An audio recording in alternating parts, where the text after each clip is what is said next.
Hi, this is the YouTube group from Group O. In today's video, we're going to be interviewing Brian Reggiani. Okay, first I'd like to ask you to state your name. Yeah, my name is Brian Reggiani, and I'm from Cordova, Alaska. Okay.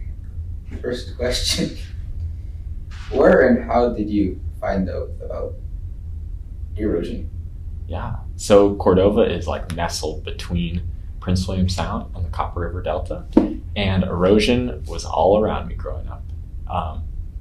Yeah, it's one of those things that's like, when did you first learn about erosion? I'm not sure. It was like such a big part of my life that both on the ocean side and the river side that, I don't know, you grew up with it and you learn more about it in school and some of the different processes, but being able to see it and feel it, been experiencing erosion and deposition and all kinds of that stuff since I was young. Okay, second question. How has your excursions throughout your life through some of Alaska's rivers give you a unique point of view on erosion in Alaska's rivers? Sure, yeah.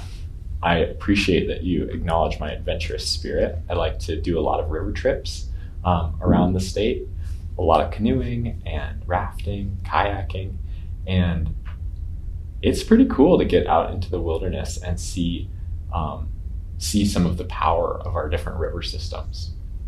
One of the coolest things about Alaska is you can really get away from like the population centers of Fairbanks and Anchorage, and doing that on a river is awesome. You get to see like a wild natural river that gets to do its thing without worrying about kind of the impacts of erosion. So I guess that's kind of one thing that I like just about the natural beauty of being on the river, seeing huge cut banks and big long gravel bars. But in my travels around the state, I've also seen the human impacts as we like to live next to rivers and build highways along rivers. It's pretty incredible to see how much erosion can impact people here in Alaska. Okay. In your time in the Chena River, what would you say is the most common method used to prevent erosion? Sure.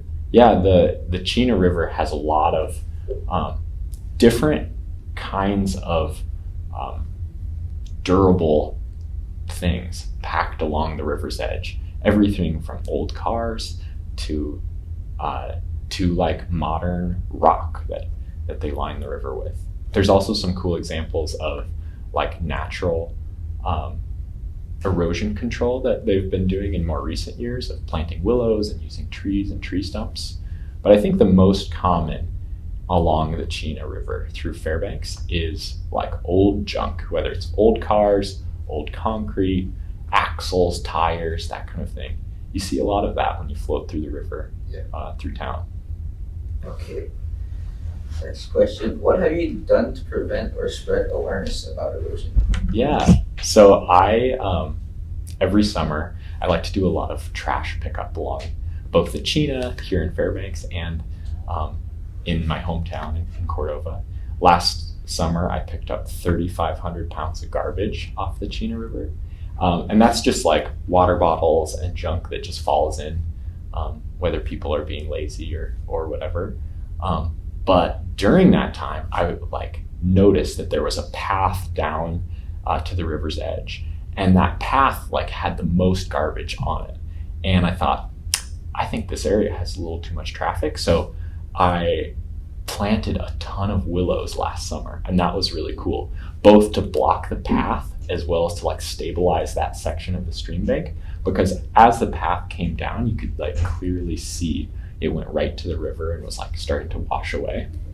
And so that was kind of a cool thing to be like, all right, there's somebody littering down here. Let's make it maybe a more natural spot so that it's not like a hangout spot.